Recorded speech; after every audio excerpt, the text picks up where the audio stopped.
भाग्य कुभागिया। एक राजा था। वह नास्तिक था। भगवान के अस्तित्व में किंचित मात्र भी उसे विश्वास नहीं था। वह स्वशक्ति पर ही अपार विश्वास रखता था।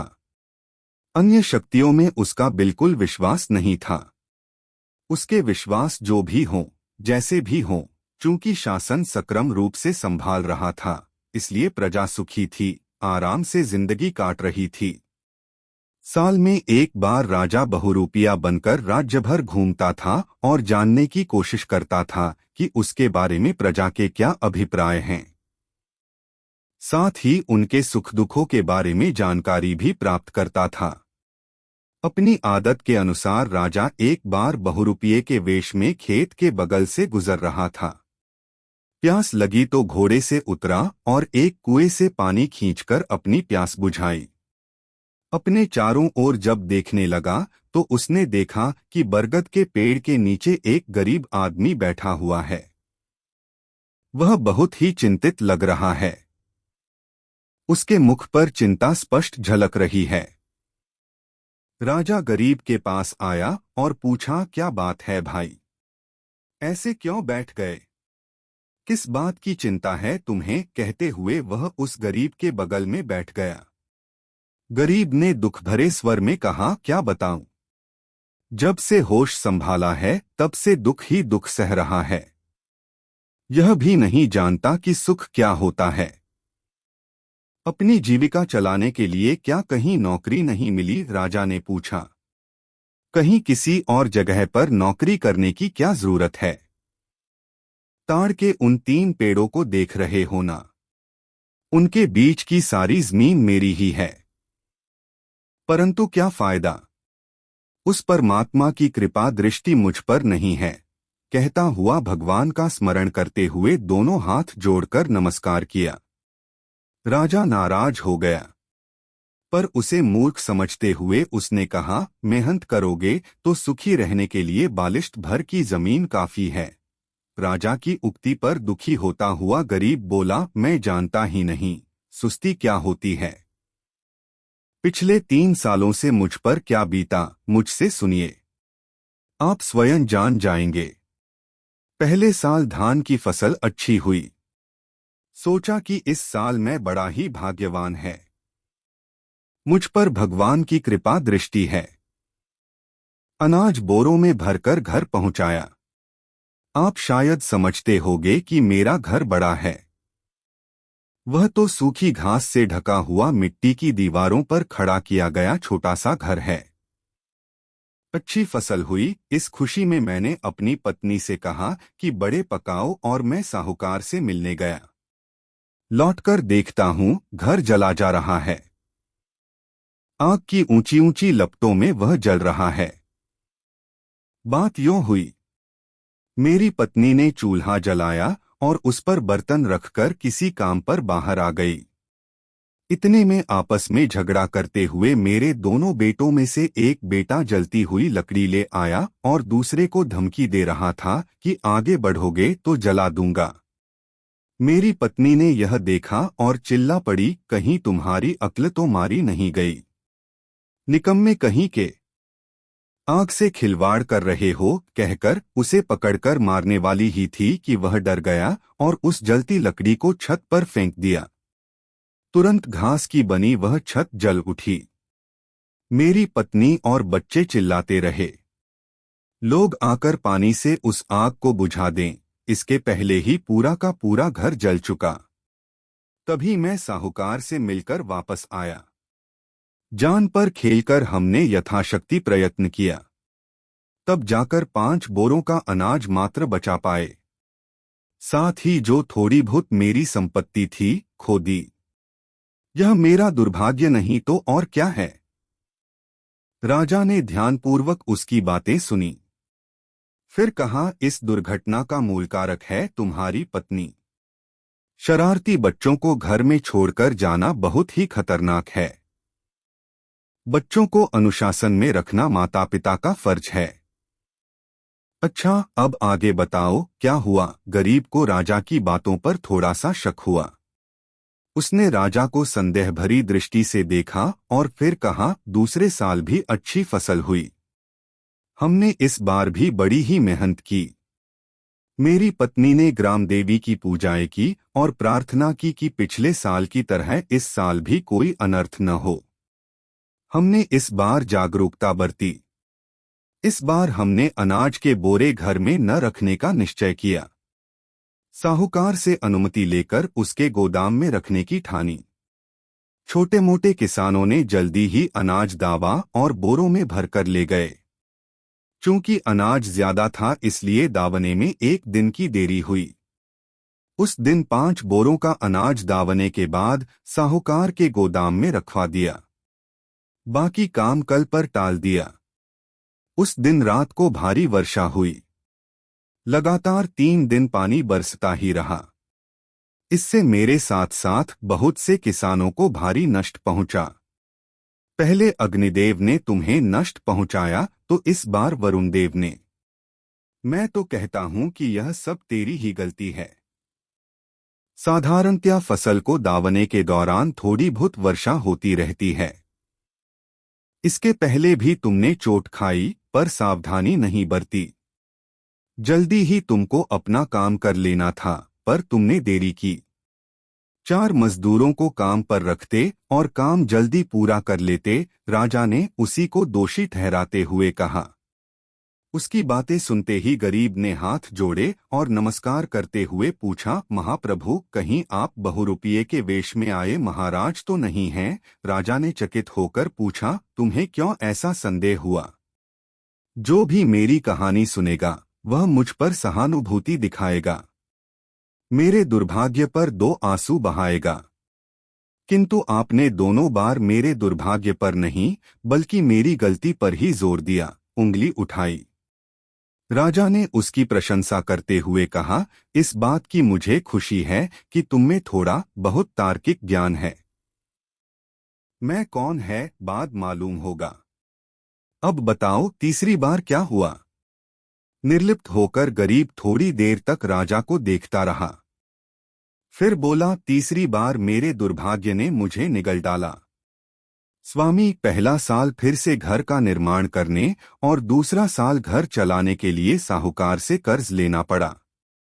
तीसरा साल यानी पिछले साल फसल अच्छी ही हुई। फसल की कटाई के समय साहूकार को यमधर्मराज बुलाकर ले गया। अब रहा उसका बेटा, वह साक्षात यमधर्मराज ही है। उसमें दया, सहानुभूति, करुणा आदि सद्गुण हैं ही नहीं। दावते समय वह सीधे खेत में आया, जमकर वहीं बैठ गया और कहने लगा कि मूल रकम दोगे कि नहीं? उसके एवज में यह अनाज दे दो।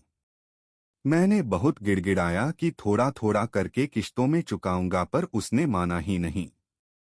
मेरे लिए थोड़ा सा अनाज छोड़ दिया और बाकी सारा अनाज ले गया। फिर भी वह कहता हुआ गया कि अब भी तुम मेरे कर्जदार हो। इसके बाद वह चुप नहीं बैठा। उसने मेरा खेत अपने अधीन कर लिया।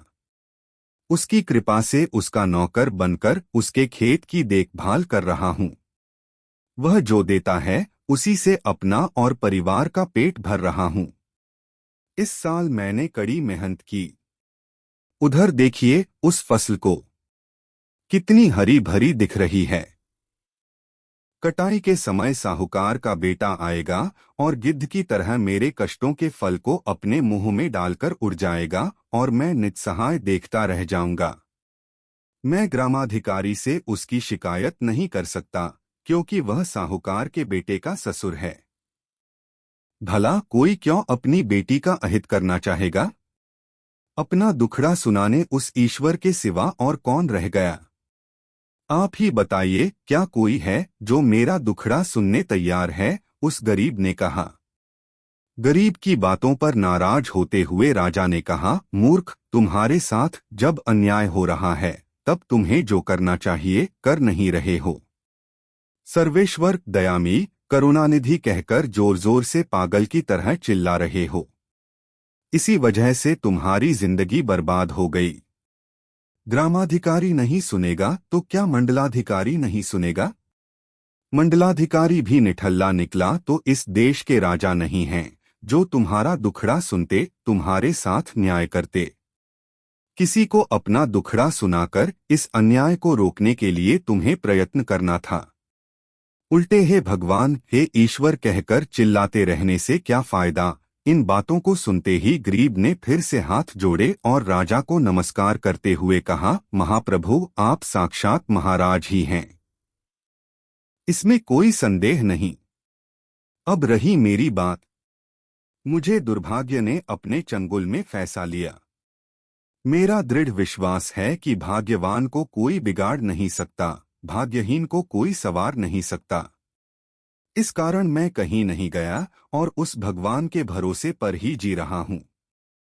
यह जानते हुए भी कि वह राजा से बात कर रहा है, अपनी ही पद्धति में बोलते जाते हुए गरीब को देखकर राजा और नाराज हो गया। उसने व्यंग्यभरे स्वर में गरीब से कहा, जब भगवान का तुम्हें इतना भरोसा है तो खेत में इतनी मेहनत करने की क्या जरूरत है। घर में कंबल ओढ़कर सो भी जाओगे तो तुम्हारे भगवान तुम्हारे लिए आवश्यक सब चीजों का प्रबंध करेंगे। तुम्हारा भाग्य चमक उठेगा और तुम बहुत बड़े आदमी बनोगे, है ना। गरीब जान गया कि राजा नाराज हैं। फिर भी डरे बिना उसने कहा, मैं उन शुष्क वेदांतियों की तरह बात नहीं कर रहा है, जो हवा में जलता दीप रखकर भगवान पर भरोसा रखते हैं और कहते जाते हैं कि हे भगवान, इसे बुझने न देना। प्रभु, मेरा तो विचार है कि हमें उस दीप को हाथों से ढकना चाहिए जिससे वह न बुझे। इस पर भगवान की दया। भाग्य ने साथ दिया तो दीप बुझेगा नहीं, वह प्रकाश फैलाता ही रहेगा। यह सूत्र मेरे विषय में और आपके विषय में भी एक समान लागू होता है। राजा अपने क्रोध को छिपा न सका। उबलते हुए क्रोध से उसने कहा, अरे अभागे, लगता है कि अब अगर मैं उस साहूकार के बेटे को दंड देकर तुम्हारा खेत तुम्हें वापस दिला दूं तो भी तुम उसे परमेश्वर की ही दयाभिक्षा मानोगे। गरीब ने विनयपूर्वक कहा, राजन, आपका अनुमान सही नहीं। मैं इसे आपकी और उस भगवान की, दोनों की दयाभिक्षा मानूंगा। इस संसार में अच्छे लोग उस भगवान के दूत हैं। मुझ जैसे अभागों को सहारा देने के लिए आप जैसे अच्छे लोगों को वही भगवान इस संसार में भेजता है। इसीलिए आप दोनों का सदा कृतज्ञ रहूंगा। राजा को वहीं का वहीं उसे तलवार से 2 टुकड़ों में काटने की इच्छा हो रही थी, पर बड़ी ही मुश्किल से उसने अपने आवेश पर काबू पाया और कहा, ठीक है, बताना कि आखिर तुम कहना क्या चाहते हो। यही न कि भाग्यवान को कोई बिगाड़ नहीं सकता और भाग्यहीन को कोई सवार नहीं सकता। अगर कोई कर भी सकता है तो यह केवल भगवान से ही संभव है, यही ना। गरीब ने नम्रता से कहा, हाँ प्रभु, यही मेरा विश्वास है। राक्षस द्वीप में ले जाकर मुझे छोड़ भी देंगे तो हो सकता है भाग्य मुझे वरे। आप अपने साथ बिठाकर मुझे राजधानी ले जाएं तो भी हो सकता है मेरा दुर्भाग्य मुझे न छोड़े। बड़ी ही खुशी से राजा ने ताली बजाते हुए गरीब से कहा, अरे मूर्ख, तुम्हारे ही कहे अनुसार तुम्हें राक्षस द्वीप भेजने वाला हूँ। 6 महीनों के लिए पर्याप्त आहार पदार्थ भी तुम्हारे साथ भिजवाऊंगा। 6 महीनों तक राक्षस द्वीप में जिंदगी गुजारो और उस तथाकथित भाग्य के लिए भगवान की प्रार्थना करते रहो, कहकर राजा उठ खड़ा हुआ। राजा की बातें सुनकर गरीब थोड़ी देर तक हक्का बक्का रह गया। उस देश की उत्तरी दिशा में उत्तुंग तरंगों से उमड़ता हुआ समुद्र है। वह समुद्र तट नित्य आते जाते समुद्री नौकाओं से बहुत ही व्यस्त दिखता है। समुद्र व्यापार करने वाले कितने ही व्यापारी भी उस देश में मौजूद हैं। समुद्र मध्य स्थित राक्षस द्वीप के बारे में ये व्यापारी सबको बहुत कुछ बताते रहते हैं। समुद्र के मध्य भाग में नौकाओं में यात्रा करते हुए यात्रियों, व्यापारियों व नाविकों को वह द्वीप अच्छी तरह दिखाई देता है। उसकी हरियाली, ऊंचे ऊंचे वृक्ष उन्हें मुग्ध करते हैं। जब व्यापारियों को इस द्वीप के बारे में कुछ भी मालूम नहीं था, तब वहां वे विश्राम करने रुकते थे। परंतु जो रुकते थे उनमें से एक आध ही बचकर आते थे। शेष सभी उस द्वीप के विचित्र राक्षस का आहार बनते थे। वे कहते रहते थे कि वह राक्षस ताड़ के पेड़ के समान ऊंचा है, 6-7 फुट का लंबा है, हाथ फैलाकर एक ही बार 4-5 आदमियों को अपने बाहुपाश में ले लेता है। इसलिए इसका नाम पड़ा राक्षस द्वीप। पिछले कितने ही सालों से किसी ने वहां कदम नहीं रखा। गरीब ने जब सुना कि राजा उसे ऐसे द्वीप में भेजने वाले हैं तो वह डर से कांप उठा। उसका शरीर ठंडा पड़ गया। उसने कांपते हुए कहा, प्रभु, मेरे मुंह से बात निकल गई। मैं क्षमा चाहता है, मुझ पर दया कीजिए। आप ही बताइए, इस गरीब को इतनी बड़ी सजा देना क्या उचित है? गरीब का भय देखकर राजा को आनंद हुआ। उसने हंसते हुए कहा, इस सजा से बचना चाहते हो तो बच सकते हो, यह तो तुम्हारे हाथ में है। अगर मान जाओगे कि तुमने अब तक जो भी बातें कहीं वे झूठ हैं, सरासर गलत हैं, तो अभी तुम्हारा खेत तुम्हें मिल जाएगा। तुम्हारा सारा कर्ज चुका दिया जाएगा और अलावा इसके तुम्हें बहुत सा धन व सोना भी दिया जाएगा। गरीब ने थोड़ी देर तक सोचा विचारा। उसे भगवान की याद आई, जिस पर उसका संपूर्ण विश्वास था।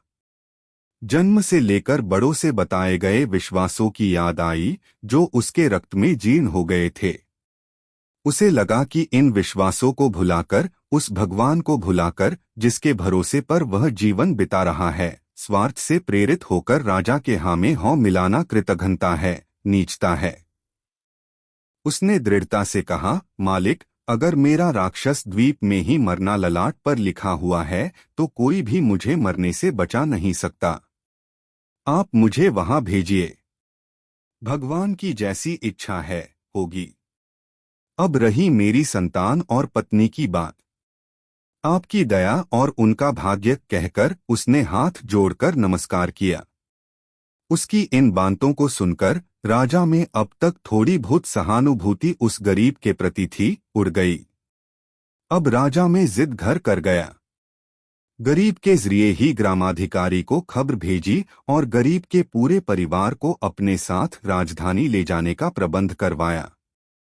असली बात क्या है किसी को मालूम नहीं, इसलिए सबने सोचा कि गरीब को भाग्य ने वर लिया। राजधानी पहुंचते ही राजा ने गरीब के परिवार वालों के रहने का आवश्यक इंतजाम करवाया। राक्षस द्वीप की उसकी यात्रा का भी प्रबंध रहस्यपूर्वक कराया। राजा के निर्णय के अनुसार एक दिन 4 सैनिक और मल्लाह आवश्यक सामानों के साथ गरीब को लेकर राक्षस द्वीप निकल पड़े। राजा को इस बात पर दुख नहीं हो रहा था कि मैं गरीब को सता रहा है। उल्टे उसे इस बात की खुशी थी कि मैं गरीब को उसके अपराधों के लिए दंड दे रहा है। वह गरीब से इसलिए इतना नाराज था कि वह स्वयं अपना महत्व, अपनी शक्ति नहीं जानता। हर बात को वह भगवान के भरोसे छोड़ देता है। मनुष्य को भगवान के हाथों का कठपुतला मानता है। उसका दावा है, विधाता मनुष्य के ललाट पर जो लिखता है वही होता है, बिगाड़ने वाला और संवारने वाला भी विधाता ही है। गरीब के विचारों से राजा बिल्कुल सहमत नहीं था। वह मनुष्य की शक्ति में संपूर्ण विश्वास रखता था।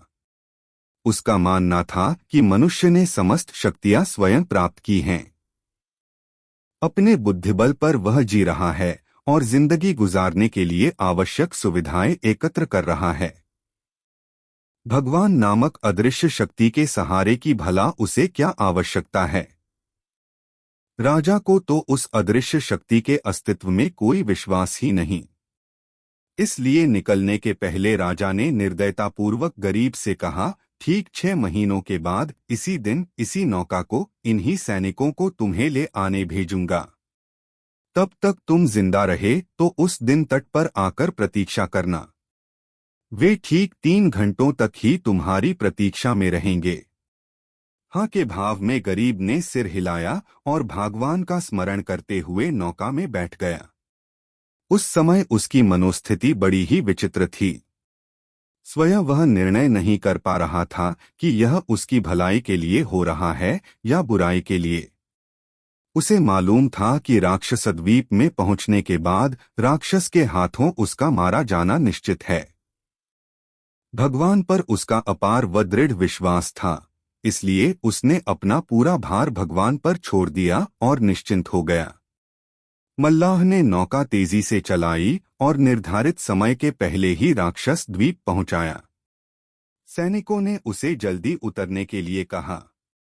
गरीब ने जैसे ही राक्षस द्वीप पर कदम रखा, सैनिकों ने आहार पदार्थों को और इतर सामग्री को भूमि पर फेंक दिया। जैसे ही यह काम पूरा हो गया, नौका चल पड़ी और देखते देखते ओझल हो गई। चारों ओर अनंत समुद्र, बीच में भूमि और उस भूमि पर एकमात्र गरीब। अकस्मात ही इस भयंकर एकांत से गरीब घबरा गया। उससे दुख सहा नहीं गया। जहां खड़ा था वहीं बैठ गया और फूट फूट कर रोने लगा। कहने लगा, हे भगवान, मुझे कैसी बदतर जिंदगी बख्शी तुमने।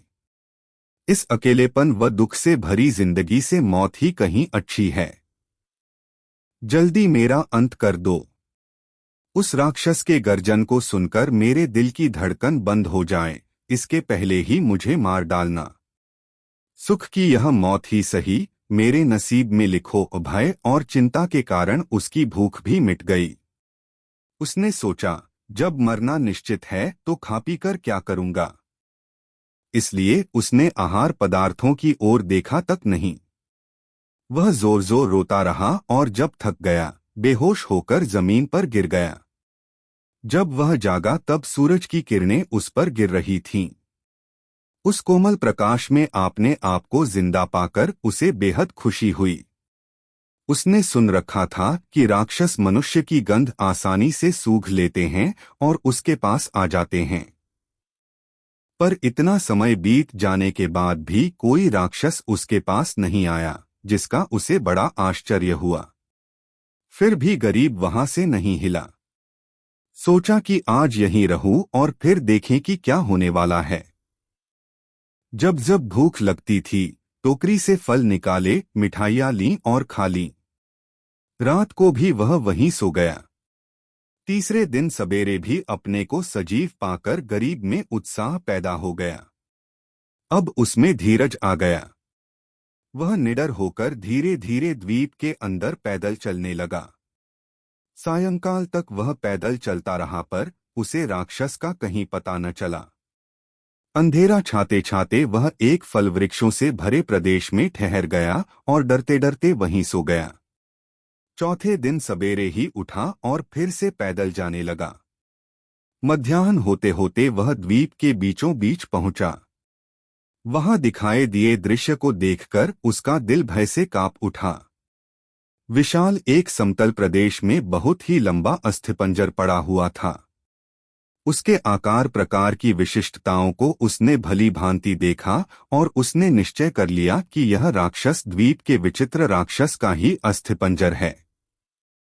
उसकी आंखों से आनंद के आंसू निकल पड़े और उसने हाथ जोड़कर भगवान को प्रणाम किया।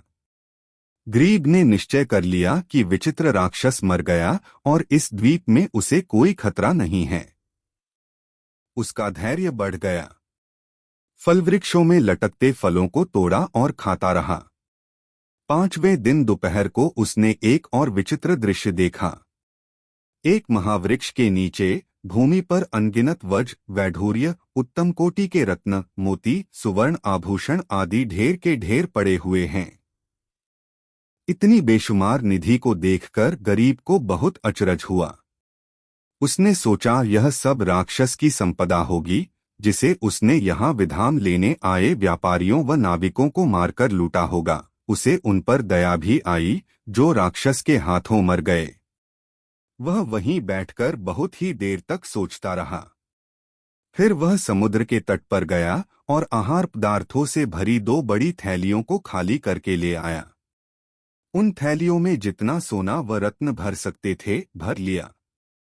जब वह इस काम में व्यस्त था, तब कांटों के चुभने के कारण उसके दोनों हाथ जख्मी हो गए। फिर भी उसने इसकी परवाह नहीं की और अपना काम पूरा कर लिया। जब वह लौटने वाला था तो निधि से थोड़ी दूरी पर पड़ी छोटी सी चमड़े की एक थैली ने उसकी दृष्टि को आकर्षित किया। उसने तुरंत थैलियां नीचे रखीं और चमड़े की थैली अपने हाथ में ली। खोलकर उसने देखा कि उसमें आंखों को चकाचौंध करने वाला जगमगाता छोटा सा एक मणि है। उस मणि को हाथ में लेकर उसे घुमा फिराकर गौर से देखने लगा। बस उस मणि के स्पर्श मात्र से उसके जख्मी हाथ बिल्कुल ठीक हो गए। घाव की कोई निशानी भी नहीं रही। उसका चर्म पूर्ववत कांतिमय हो गया। इस विचित्रता पर चकित होते हुए उसने दूसरे घावों पर भी मणि रख दिया। वे घाव भी नदारद हो गए। गरीब की खुशी का ठिकाना न रहा। उसने भगवान को अपनी कृतज्ञता व्यक्त की और मणि को चमड़ी की उसी थैली में सुरक्षित रखा। अब वह समुद्र तट पर पहुंच गया। इस घटना के 4 दिनों के बाद गरीब ने देखा कि तट से थोड़ी और दूरी पर बाईं ओर एक बड़ा व्यापारिक जहाज धीमी गति से जा रहा है। वह तट पर दौड़ता रहा और चिल्लाता रहा। अपने दुपट्टे को हिला हिलाकर उनकी दृष्टि को आकर्षित करता रहा। थोड़ी देर बाद मल्लाहों ने जहाज रोका और गरीब को माल सहित चढ़ा लिया। जहाज चल पड़ा। जहाज में लोगों ने उसे घेर लिया और बड़ी ही आतुरता से पूछने लगे, साहब आप कौन हैं? उस राक्षस द्वीप में कोई भी कदम रखने का साहस ही नहीं करता। इस द्वीप में आप कैसे अकेले गए और वह भी इतना सामान लेकर? कैसे यह संभव हो पाया? वे प्रश्न पर प्रश्न पूछते गए। गरीब ने दीर्घ श्वास लिया। पहले ही उसने सोच रखा था कि उनसे किए जाने वाले प्रश्नों के उत्तर कैसे दूं और क्या दूं। उसने उनसे यूं कहा, महाशयो, मेरा नाम शिवदास है। मैं कुंभीनस देश का हूं। मैं छोटा सा व्यापारी है। लंबे अरसे से मेरी इच्छा थी कि समुद्री व्यापार करूं और लाखों कमाऊं, किंतु मेरे मित्र ऐसा करने से मुझे रोकते रहते थे।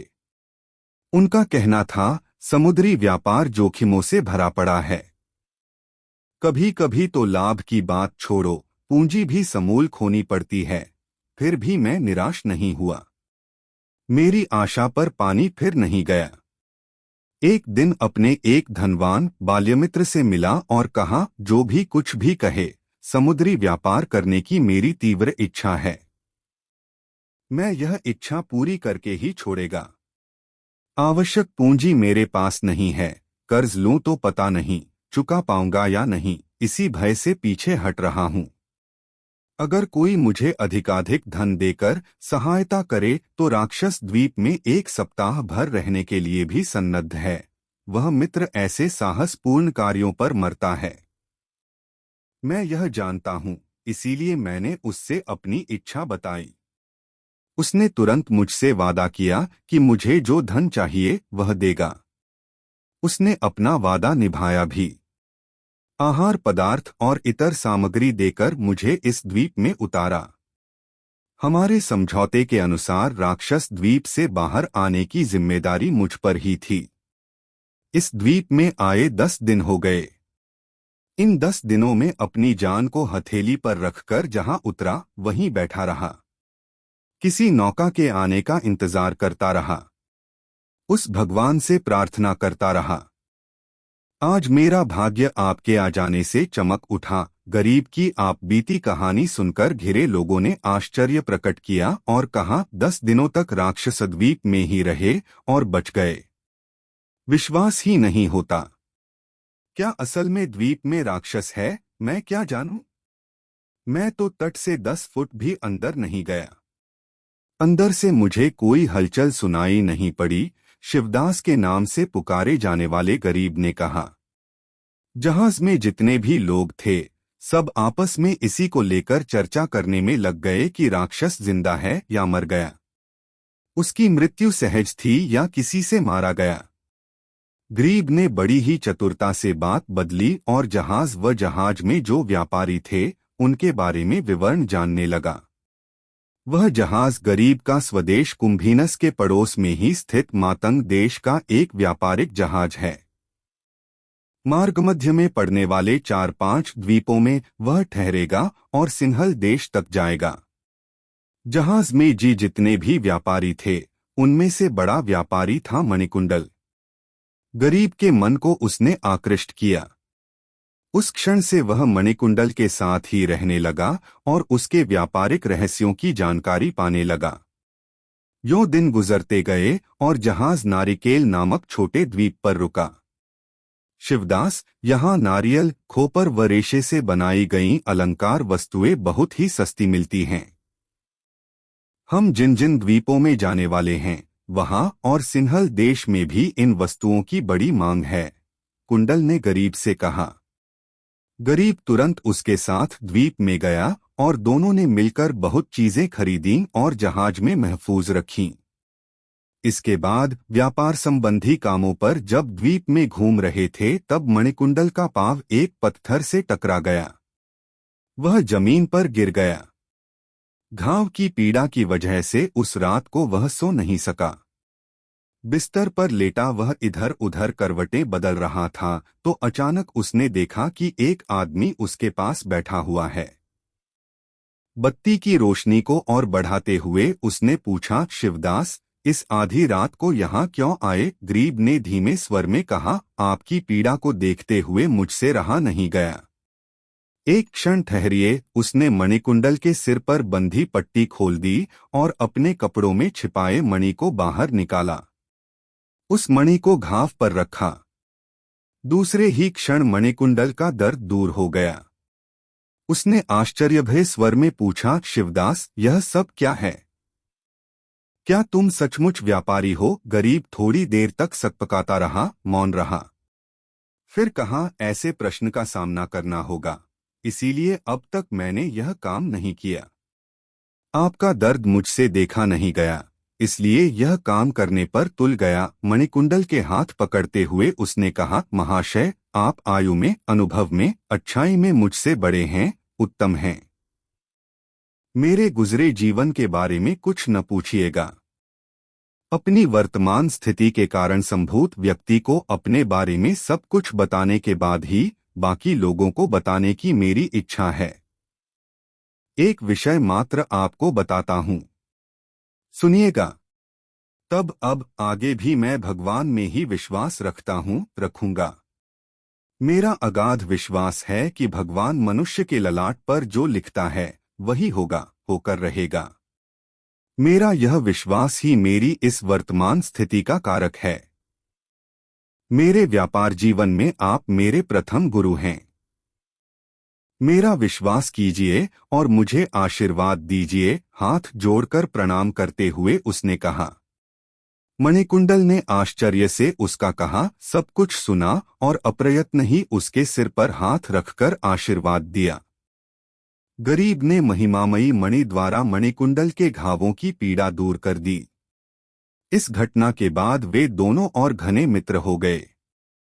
मणिकुंडल ने गरीब को कितने ही व्यापार सूत्रों व तत्संबंधी रहस्यों को स्पष्ट बताया। उसने बताया कि पहले उसने किस किस प्रकार के व्यापार किए और वह जब समुद्र यात्रा पर निकला तो किन किन परिस्थितियों से गुजरा। उसकी वर्णन शैली इतनी स्पष्ट व प्रभावशाली भी थी कि गरीब को लगता था मानो वे उसकी आंखों के सामने ही गुजर रही हों। उसके शिष्यत्व में गरीब के भाषा ज्ञान व व्यापार ज्ञान में तीव्र प्रगति हुई।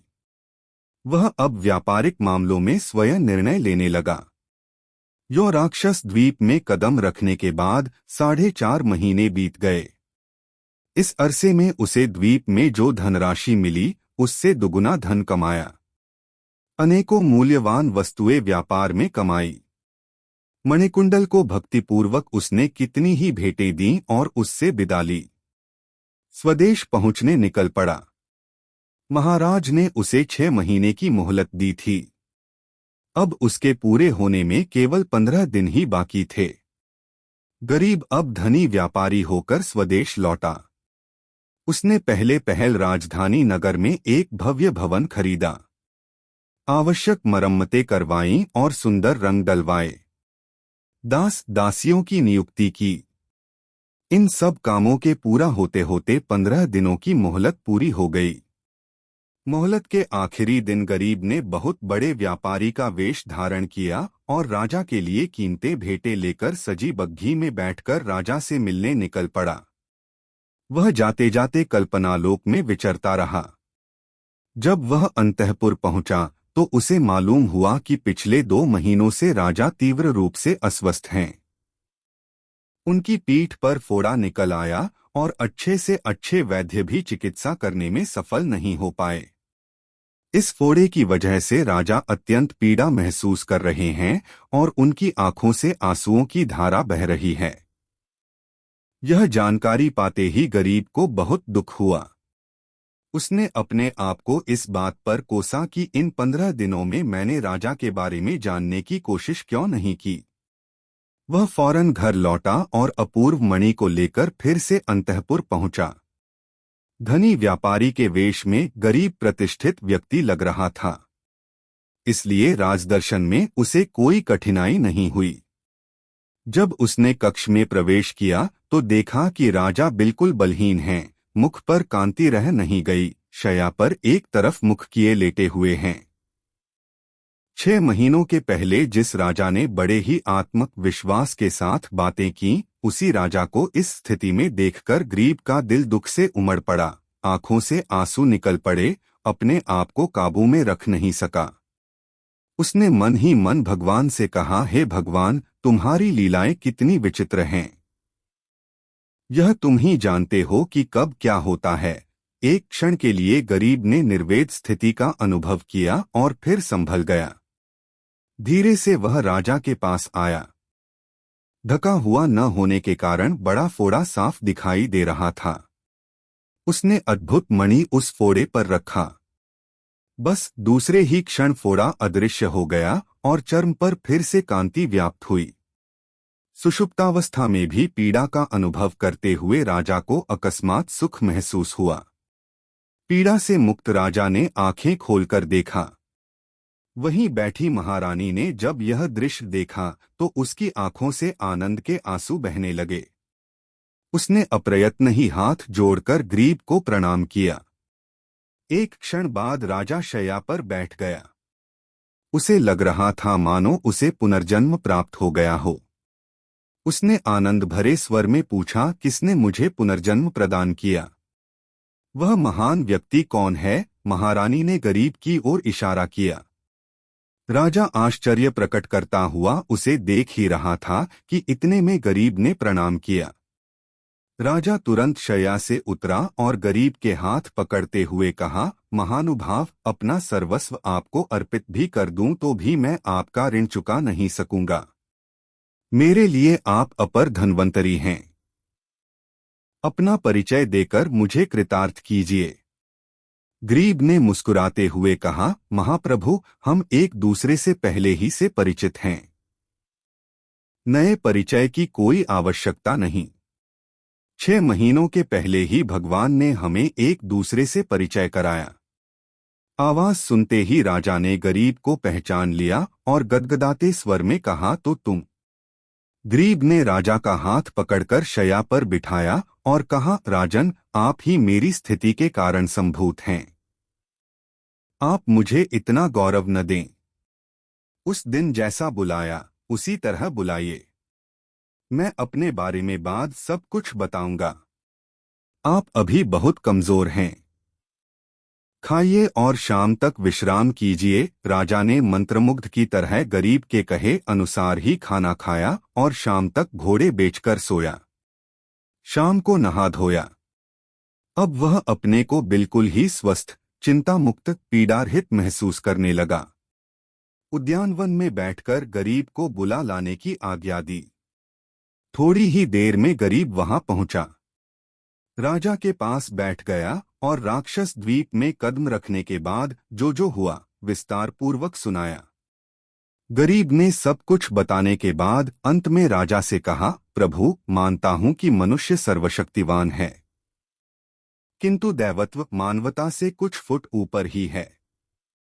पंचभूतों से मिश्रित मनुष्य से सृष्टिकर्ता वह सर्वेश्वर कुछ फुट ही सही ऊपर ही है। विधि मनुष्य के जीवन को सदा क्षण क्षण निर्देश देती ही रहती है।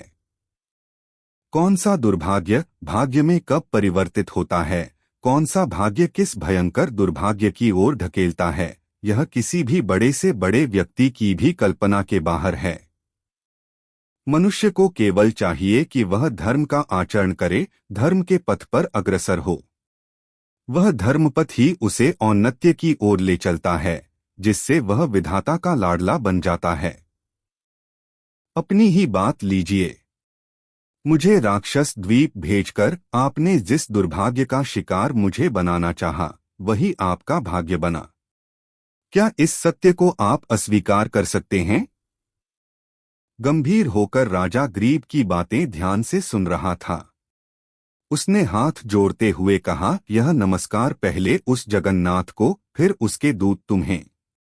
तुम्ही ने बताया था कि इस संसार में जितने भी अच्छे लोग हैं, वे सब उसी के दूत हैं। याद है, कहता हुआ राजा हृदयपूर्वक हैसा। रमणीय उस उद्यानवन में चांदनी की धवल कांति तब तक कोने कोने में भगवान की स्वच्छ व पवित्र मुस्कान की तरह मनोहर रूप से चमक उठी।